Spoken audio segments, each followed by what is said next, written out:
combined arms approach. So explain how to chain together skills, not only for your own profession, but in general as a group, to get the most out of our DPS output and our skill usage together. So there's three main things that comes to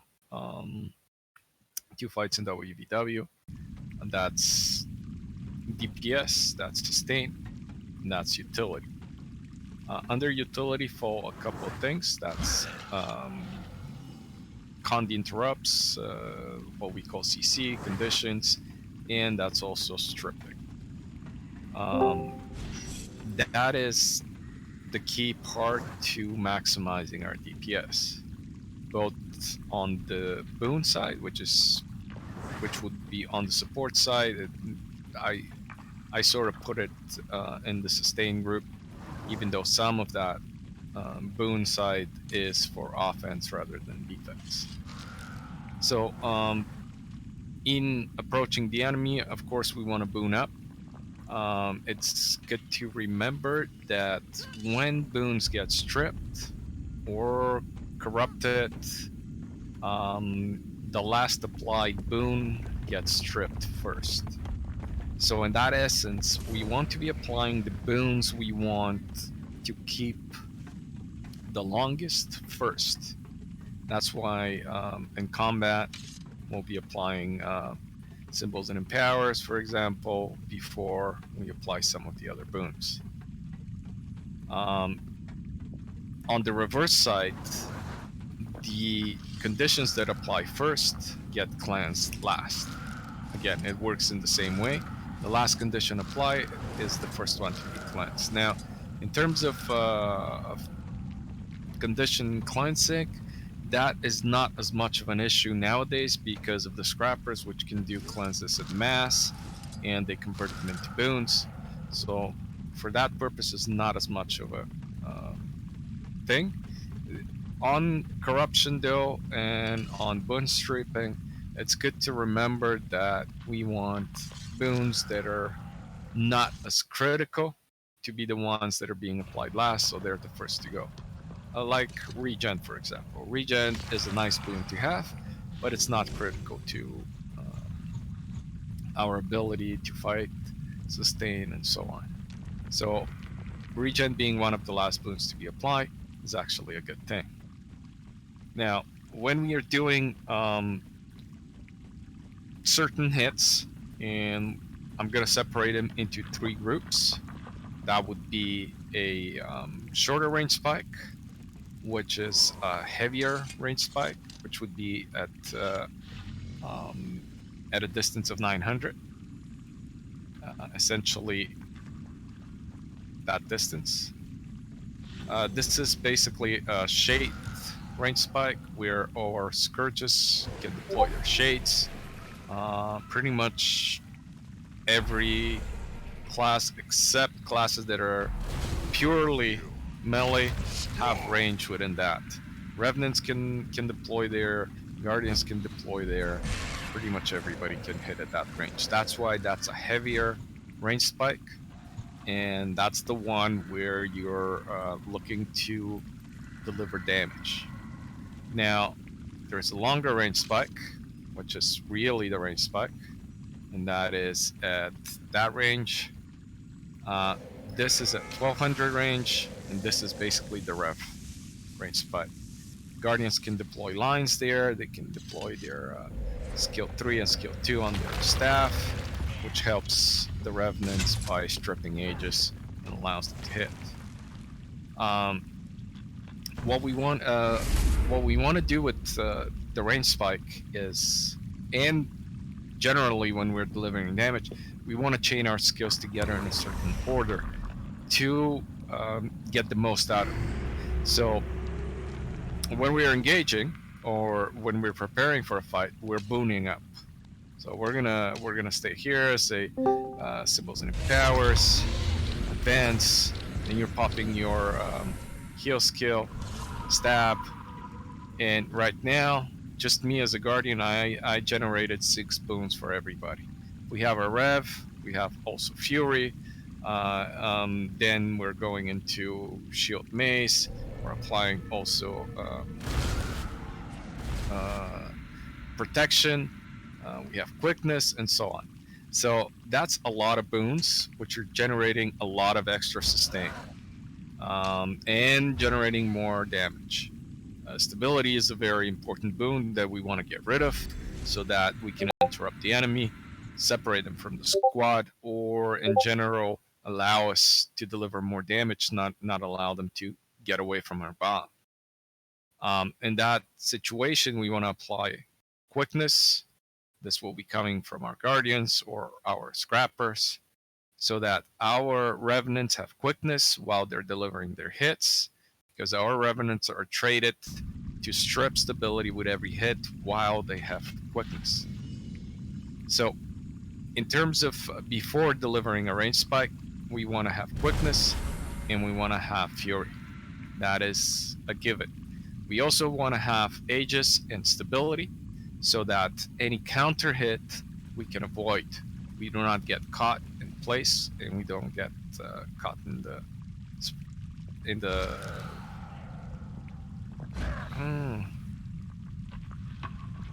hold on one sec.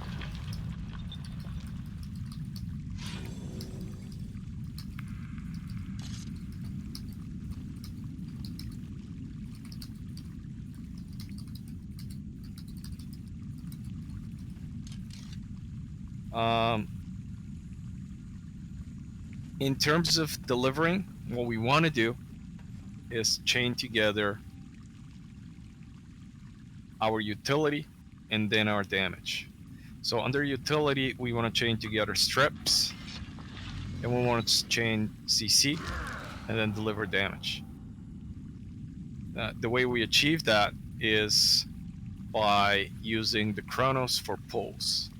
So for example, at 900 range, the chrono is dropping their pull. Then it's dropping on top of it. It's what was the elite called? Gravity well with continuums. It's gravity well. It can drop the null field on top as well. So now the gravity well is not always dropped on a range spike, but the null field can be. So that's what we're looking for. We're looking for those strips, and that's what the chrono will give us in this situation. On top of that, we are then sending out our revs and our shades, which are gonna apply CC and damage.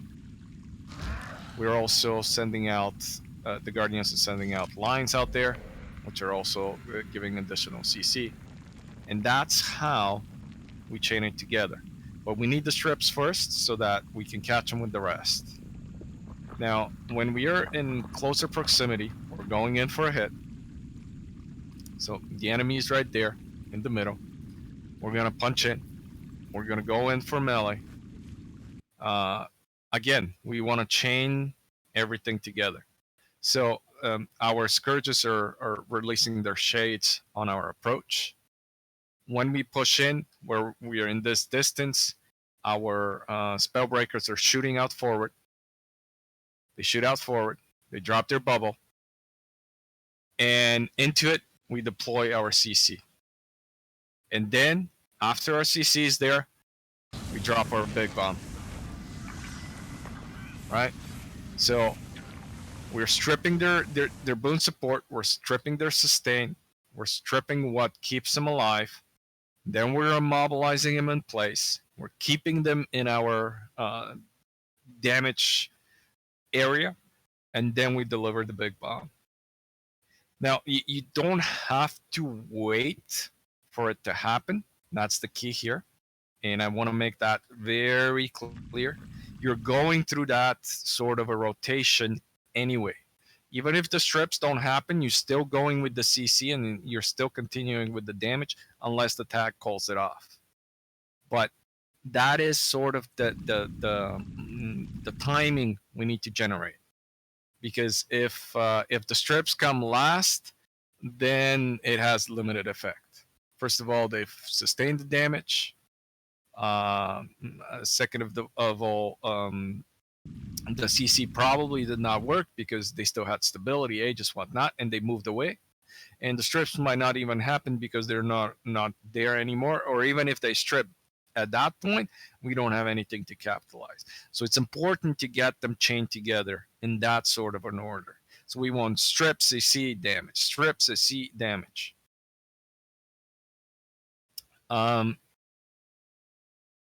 Now, in terms of calling damage, calling range spikes, calling pushes, there's two things that are important. For example, I'll say, all right, we're gonna move up and we're gonna do a range spike in 3, 2, 1, range spike. Now, don't wait for me to say range spike. For example, if you're a rev and we're calling the range spike, it's not a reaction range spike. We're moving into it. I've given you the time to prepare.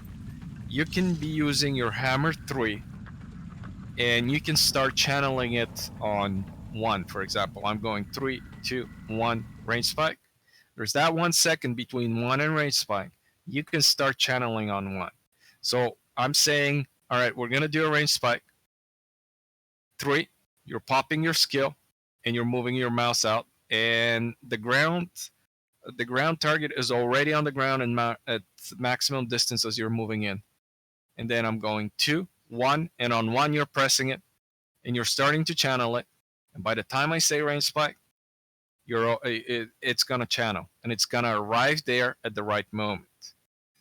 The reason for that is because it takes a second for that skill to be channeled. So if you start it a second earlier, it's gonna be there on time. We want to combine it with the rest of the skills. We want to channel them close together, one after the other. And because some have different channel times, we got to get used to sort of using the skill a little bit ahead of time of the rest of the group, so your channel time comes at the right moment, right? So for example, let's stack right here. We don't have a chrono right now, so you're gonna pretend that my line is the pool that's gonna mimic a chrono, and we're gonna call it out.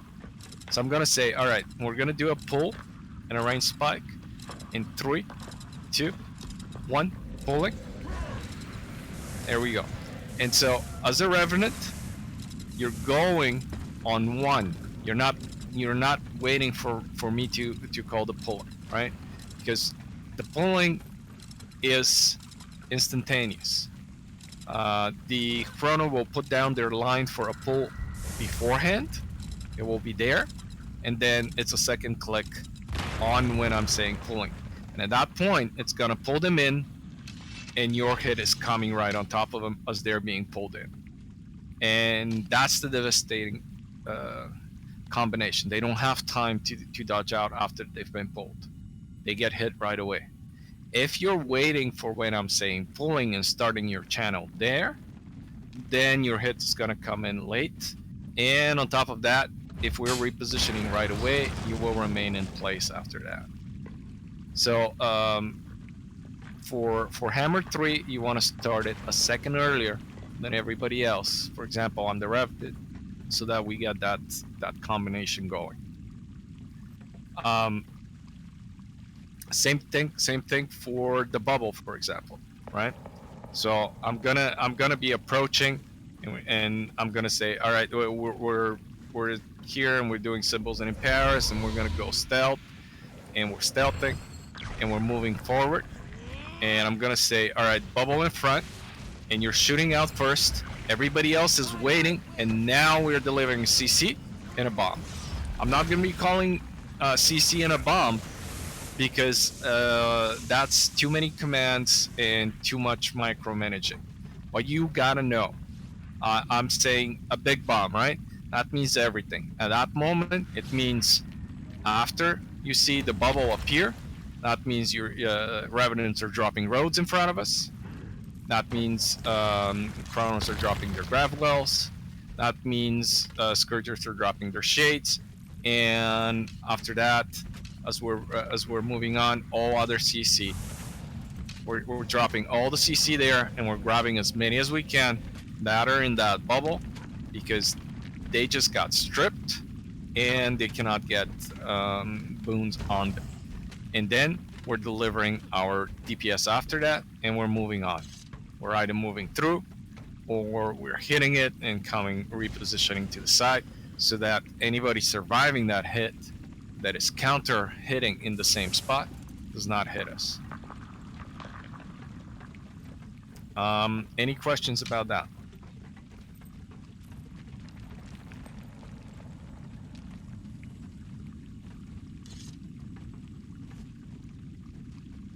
No questions. Okay. All right. So in that case, we'll go to a little bit of the flip side, right? Damage avoidance. Now, we can't really recreate a choke here, so we'll have to imagine one. Come over here. Maybe with enough markers, you could fake one. We'll use this. See the green stuff right here, and the green stuff right here. Yeah. Imagine that this road in the middle, that's our road, that's our tunnel, right? The green stuff is the wall, and this is our tunnel, and this is our choke point. All right. So, in a situation of a choke point, if we're getting pushed, what we want to do is, let's say it's not a straight choke point, it's a little bit of a corner. They're coming around, and they're gonna. We're sitting right here. They're gonna try to deliver the damage on top of us.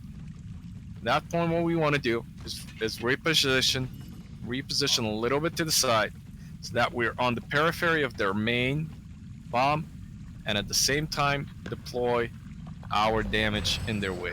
Deploy lines, deploy reflex, deploy CC, and then deploy haste damage. We want to do haste damage initially. We don't want the full damage in front of us on the choke. If they stop there, then we can push further and deploy more damage and try to catch part of them and punish them for the failed push. If they continue to push through, then as they're coming into, we're popping a defensive bubble, we're popping our breaches, we're dodging one more, we're dropping traps, and then we're delivering the big bomb at our feet as they're running into damage. Right? And that way, we have created a damage area which they have to go through and sustain initially. We have created a CC barrier that might stop some of them. If they got stripped of stability, they lost stability, or they didn't have stability to begin with. Some of them will get blocked by those lines, and they're going to tail out. And so there's a smaller group that's now running into our main damage. And we're continuing to reposition. They're delivering damage this way, we're repositioning to this way. They turn around, and we reposition. And we're continuously looking to avoid the front of their damage. So if the enemy is right there and they're coming straight at us, we always want to be on the flank of the straight line. If they have a straight line moving forward like this, we always want to flank that straight line, right? They're delivering damage like this. We want to flank it, either left or right. And when we are repositioning, we want to be repositioning sort of in a circle like this, not straight through, because as we're going across, we're going through their damage. So we want to dodge back and come this way. Dodge back and reposition. I was out of dodges. Okay, over here. Let's do it over here. Get our dodges back, and I'll show you. And this is sort of the dance, right? So we are in front, and we're dodging back and pushing to the side. And now we're dodging back again, and we're repositioning. As you can see, I'm avoiding like this area because they're applying the damage right here. So I'm looking to come around it in an arc so that we don't get caught by the front of it. If we try to reposition straight up, then we're going straight through it, right? We can be strafing left and right, but by coming back, we're avoiding the front of it. and then we're pushing back in, so we're in position to counter. Now they're delivering their damage over here, and we're over here. They retarget over here, and we reposition. The third most important thing when we are repositioning, and this is very important, you want to get to the tag as fast as possible. However, you don't go necessarily always in a straight line. So the enemy's there again. Think of the circle being as their range of delivering damage. So we're here, and we're repositioning to the side, right? We're here. We're getting caught. So I'm saying dodge to the left and strife left. All right. So you're caught right there. Okay. Where voodoo is. You don't take the straight line to me. You come this way and then you reposition to me, right? Because you're going around the periphery of that damage. If you have to use an extra dodge, if you have to use a mobility skill, whatever you need to do, but you're doing it that way. Now, also, I might see that a lot of the tail is getting long. At that point, I might dodge back and try to reposition and reconnect. But I'm reconnecting with the tail here. I'm not going to reconnect with the tail there, because that's where the damage is. That's why if you get caught over here, you're not running straight across, but you're taking it sort of in a triangle way to get back. Right? And that's important to keep in mind. Also, dodge, dodge, dodge, dodge, dodge. When in doubt, dodge. When not in doubt, dodge. When you don't need to dodge, dodge. And when you need to dodge, dodge. Always, always dodge. Never die having dodges available. Whatever you do, that is your best damage mitigation skill. It's the best damage mitigation skill in the whole game. There is no better skill than the dodge. It negates all damage, it negates all CC, it negates everything. So, always, always dodge. For example, enemies there. We're gonna do a push. All right. They're facing us. They know we're coming. They know we're gonna push them.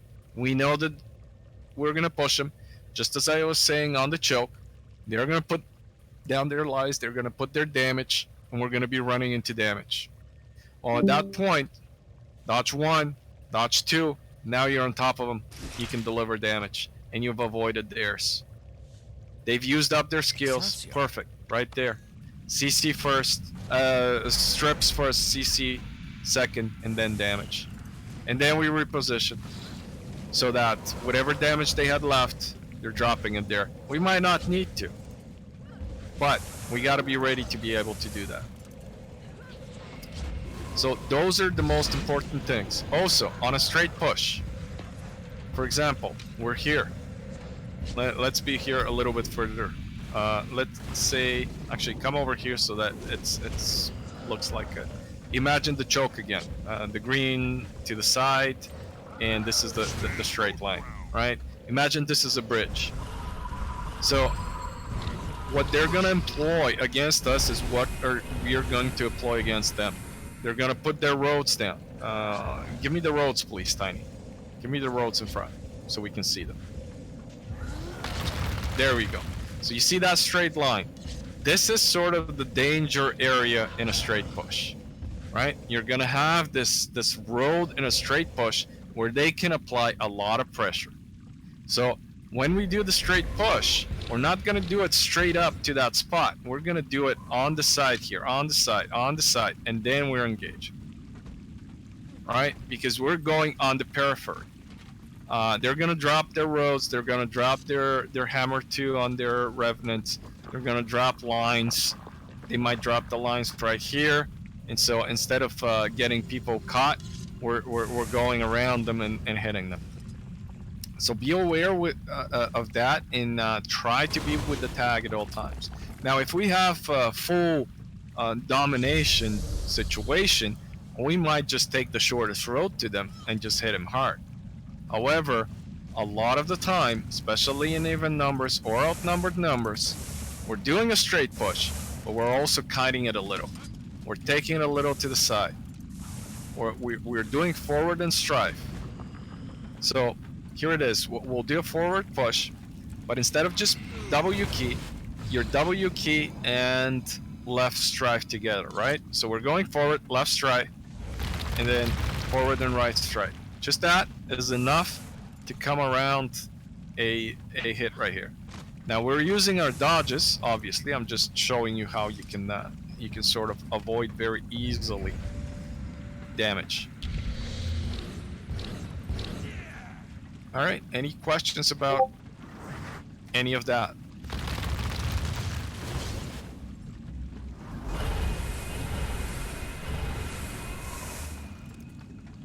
All right, I'm guessing that's a no. Okay. So these are the main things about the combined arms approach. It works the same way for Boons, and I'm gonna talk about the Boons just briefly now. We'll focus more on these things later when we've done training for all the main classes, and we can all put it together. Then we can talk about specific skills that we chain together. I just want to get the basic understanding behind it right now. In terms of boons, there are specific boons that enable our builds or our profession to generate more stats, or to generate more utility, or to generate more damage. This is important for specific professions to have specific boons on them. For example, I gave this example earlier, the Revenant, when it has quickness and it is traded for brutality, every hit strips stability. The Vengeful Hammers, which are in melee combat, Tiny, if you could just activate them there. So every single time this hits in the middle of a Zerg, it's stripping stability to 5 targets. Every second, it's stripping 5 targets of stability. Right? So this is extremely powerful. However, for this to work, that means I have to give Tiny quickness, or our scrappers need to give her quickness. So that's important. On an approach for a range spike, that means our firebrands are popping one charge of the Mantra of Solace, so that we gives quickness. Now our firebrands are traded to give 100% uptime on quickness, even without the help of our scrappers. So generally, we should have quickness uptime all the time. If people are staying tight enough on the tag, everybody in the sub squad should have from 85 to 100% uptime of quickness within our battles. Now it's possible to lose it at times due to being stripped, or due to being forced to use the Mantra of Solace a little bit on a shorter notice, so there's a little bit more time between recharge. That's where usually the quickness generated by the scrappers will fill in, but it's possible for there to be a few seconds of a hole here and there. Overall, though, we should be having 80 to 85% of uptime of quickness within the squad during combat, if people were close enough to receive the quickness. And of course, staying tight together, that is a given. Another very key boon is Fury.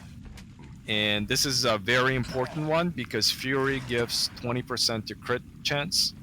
And that 20% to crit chance, 40% for Revenants, because Revenants have a trait which doubles that 20%, means that we are increasing damage 2 to 3 times. Just achieving 100% crit means that we're increasing automatically our damage by 2 to 3 times. And the fastest way to achieve that 100% crit is by utilizing that 20% bonus from Fury. So Fury is especially important And fury is generated a lot by our revenants. That's why you're using your what was it called? Signet of Darkness that is being activated and is pumping out fury all the time. In addition, resolution is important for DPS guardians. They get additional crit chance from resolution, and there's other boons as well.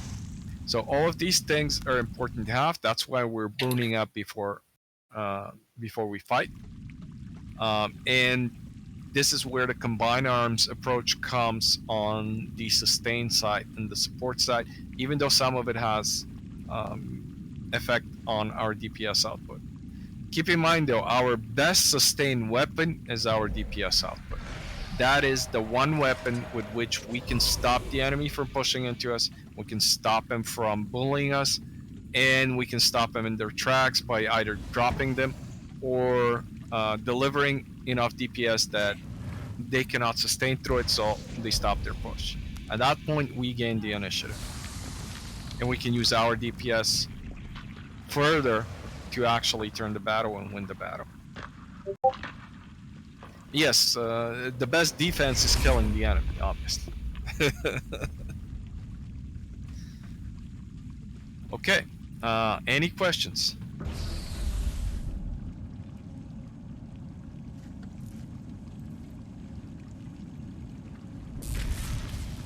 No questions. All right, we're not gonna train channeling together things as of yet because there's still classes that we need to go over in training. We're gonna start doing that probably from next month when we get over the remaining sort of main classes. And then we'll start doing some more complex trainings where we're gonna train our spikes, we're gonna train our bombs, and all of that complete with movement. So I'm gonna end it here today. Again, if you have any questions, now is the moment to ask. If not, let's go kill some people. I have one. How far ahead am I supposed to get to bubble? Oh! Fuck you, Otter. Okay, so what you want to do is basically when we get to, you're starting to think of your launching forward when we're about a 900 range. I think your shoot forward is 600 range, right? 450 for that one. 450? 1200 for the one that's just running. But I don't use that often, unless we're already stealthed. Right. Well, that's what I mean, yeah. So at about 900, you can start using the 1200. You get there, you're popping your stands, you're getting there, you're dropping the bubble, and then you can use your 450 to get back to me, essentially. What you want to do is, by the time we get to about 300 distance, which is this much, your bubble needs to be there. So at this point, we can just unleash everything on them. We can unleash all our CC and our DPS without necessarily having to go into the bubble as well. That's why we needed to pop before we get there. And because we have a time limit on the stealth, we're approaching from a distance. So when we got say we didn't get the full amount, 15 seconds is the max amount, but we should not be planning for more than 12 seconds stealth. That should be sort of the range we want to get to, and we're planning for 12 seconds. So 1, 2, 3, 4, 5, 6. So without super speed, you see just from there to here, that's 6 seconds, which is not that much distance. With super speed, that's 3 seconds. Still, often we'll be approaching from a longer distance. In any case, you want to get to the spot about 2 seconds before the rest of the squad. Okay, that makes sense. Thank you. Then you pop the bubble, and you don't worry about any. Well, you can drop your hammer there, you know, your own CC, but you're repositioning right away, because if they start dropping counter on it, and they'll catch you. You can be popping your heal skill at that point, so that any damage they deliver, it turns into heals. Even if you're not, even if your health HP are not down yet, because you don't have any support around you. They're gonna drop down your HP before you can react hitting the skill. So you can just pop it as you're there. You've popped your bubble comes off, and then you pop your heal skill right away. So any damage they deliver, it's not gonna affect you, and then you come back, and you're within the squad, and the support of the squad is what's gonna keep you alive. Sounds good. All right. Well, let's go kill some people. New turn, that was not sneaky enough. Look at all these pitiful firebrands trying to kill me. Fuck you. Fuck you. You're pretty dead right now. Problem solved. Did you really die to support Firebrand's new tune? They have a fucking everything. You need to watch it. They have everything. They're stealthing and everything. They're cheating. Alright.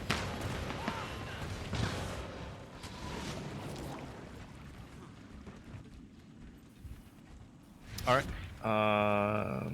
Let's go. Bonk. Hey, Stoich. Yep. Where do you go? Oh. I went to the armistice. Oh, you wanted a duel? No. If you want to. Well, I'm not. I mean, You need to teach him the ways of the firebrand, since he's on his firebrand. See, if I survive for like 2 minutes against you, then I've won essentially. But that's a different duel. We going World v World? Yes, we are. Alright, I gotta log into my daughter's account. Be right back. Okay. What do you want me to bring?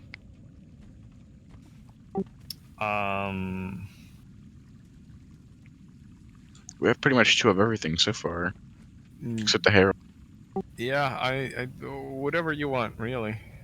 Let's see what she's got that's geared for. Okay. Somebody was